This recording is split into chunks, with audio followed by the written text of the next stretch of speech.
ఆరుద్ర దర్శనం అనేది భగవాన్ శివుని విశ్వ పారవస్య నృత్యాన్ని స్మరించుకునే పవిత్రమైన రోజు. ఇది పంచకృత్యాలు లేదా సృష్టి, స్థితి, లయ, తిరోభవ, అనుగ్రహ అంటే 5 విధులకు ప్రతీక. పుష్యమాసంలో వచ్చే ఆరుద్ర జన్మ నక్షత్రంతో కూడిన పౌర్ణమి రాత్రి నాడు జరుపుకుంటారు. ఇది సంవత్సరంలో అతి పొడవైన రాత్రిగా పరిగణించబడుతుంది.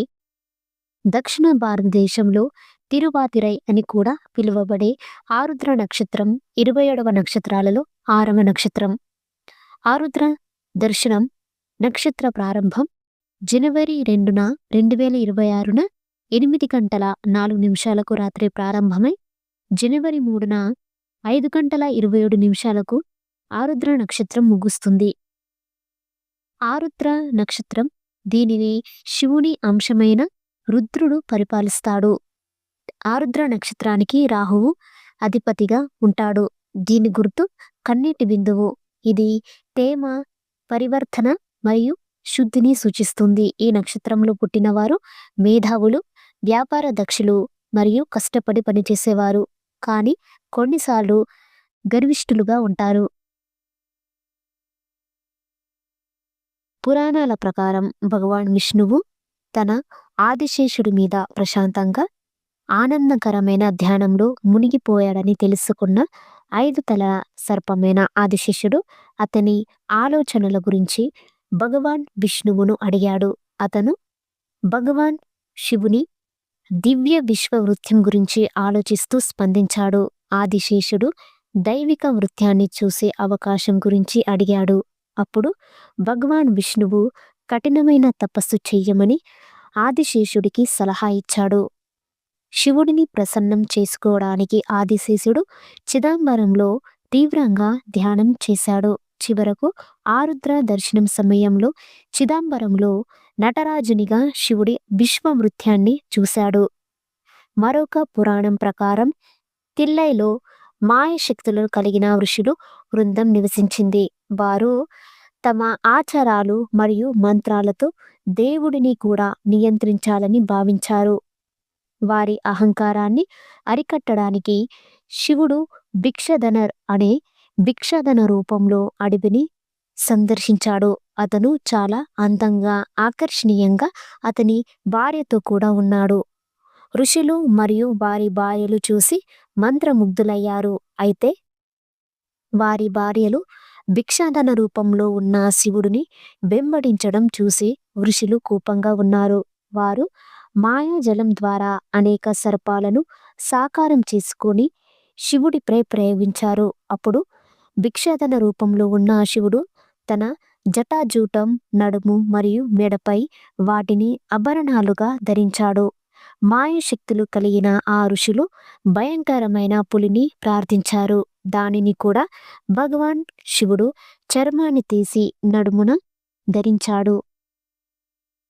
నిరాశ చెందిన ఋషులు తమ ఆధ్యాత్మిక పరాక్రమాన్ని ఉపయోగించి అజ్ఞానం మరియు అహంకారాన్ని సూచించే మూయలఖన్ అనే శక్తివంతమైన రాక్షసుడిని ప్రార్థించారు. అయితే భగవాన్ శివుడు ఆ రాక్షసుడి వీపుపై అడుగుపెట్టి అతన్ని కదలకుండా చేసి శ్వాసత ఆనంద నృత్యమైన ఆనంద తాండవాన్ని ప్రదర్శించాడు. ఆ తర్వాత ఆ భిక్షుడు ఎవరో తెలుసుకున్న ఋషులు తమ తప్పులను మన్నించమని శివుడిని పాదాల వద్ద శరణు వేడారు. శివుని విశ్వవృత్యం అంతులని పరివర్తన చక్రాన్ని సూచిస్తుంది.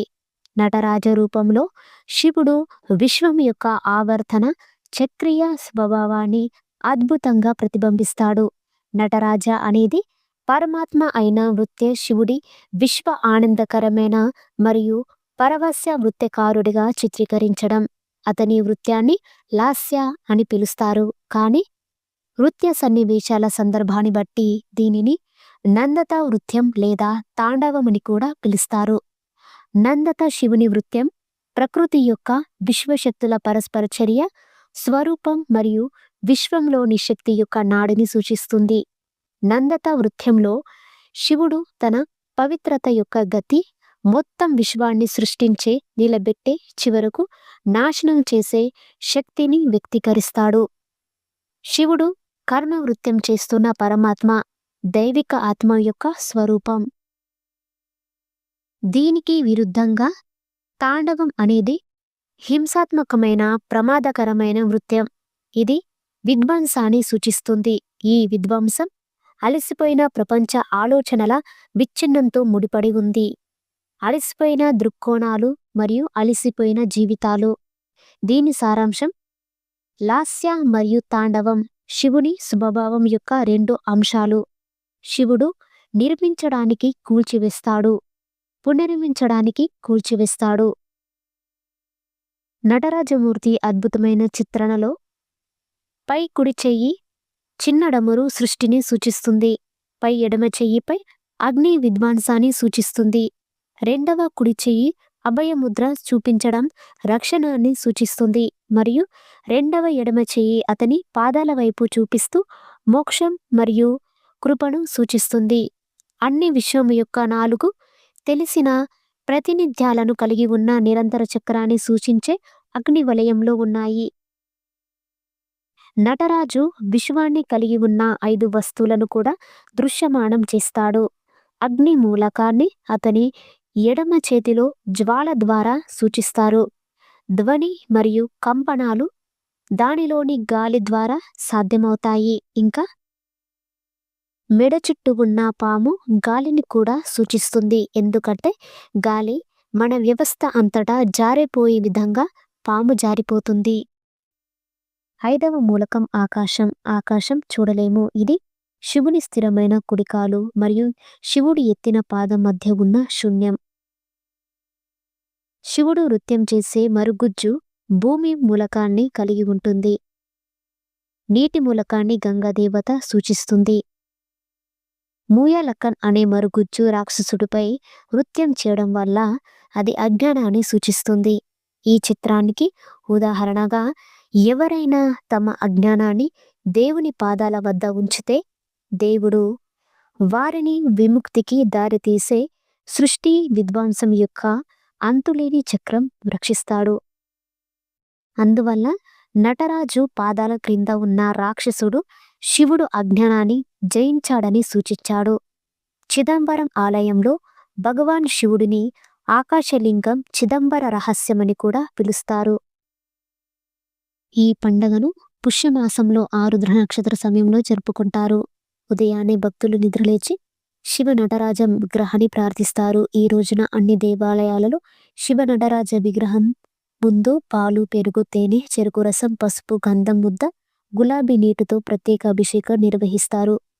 శివ ఆలయాలలో దీపాలతో వెలిగించే ఆచరణ కూడా నిర్వహిస్తారు. ఈ రోజున శివుని విశ్వ నృత్యాన్ని జరుపుకోవడానికి భక్తులు శివునికి బెల్లంతో తయారు చేసిన ప్రత్యేక వంటకాన్ని తయారు చేసి సమర్పిస్తారు. పార్వతీదేవి శివుడి విగ్రహాన్ని పువ్వులు, చందనం, పసుపు, కుంకుమలతో అలంకరించి దీపాలు వెలిగించి ధూపకర్రలు వెలిగిస్తారు. శివుని ప్రార్థించే శ్లోకాలు పాటిస్తారు.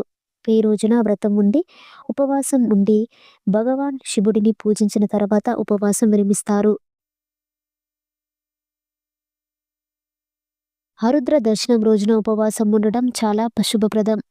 వ్యాఘ్రపాద మహర్షి మున్చక్రం మరియు సర్ప కరుకోటక ఆరుద్ర దర్శనం రోజున వ్రతం ఆచరించి భగవాన్ శివుని నృత్యాన్ని చూసే భాగ్యం పొందారు. వ్రతం ఆచరించిన వ్యాఘ్రపాద మహర్షికి ఉపమన్యు విపుల అనే కుమారుడు జన్మించాడు. ఒక బ్రాహ్మణుడు ఆ వ్రతాన్ని ఆచరించి దివ్య విమానంలో కైలాసాన్ని సందర్శించే భాగ్యం పొందాడని చెబుతారు. ఈ ఉపవాసం ఉండడం వలన భయం, ఆందోళనలు, ఇబ్బందులను అధిగమించడానికి శత్రు శక్తులు మంత్ర విద్య నుండి రక్షణను అందిస్తుంది. జన్మ జాతకంలో దృష్టగ్రహ శక్తిని తటిస్కరిస్తుంది. విజయం, సంపద మరియు భౌతిక సుఖాలను అందిస్తుంది. గత జన్మ కర్మల యొక్క ప్రతికూలతను తొలగిస్తుంది. సంబంధాలు, రుణ సమస్యలను పరిష్కరిస్తుంది. ఆలోచనలు మరియు చర్యలను స్పష్టం చేస్తుంది. ఆరోగ్యాన్ని పునరుజ్జింపజేస్తుంది.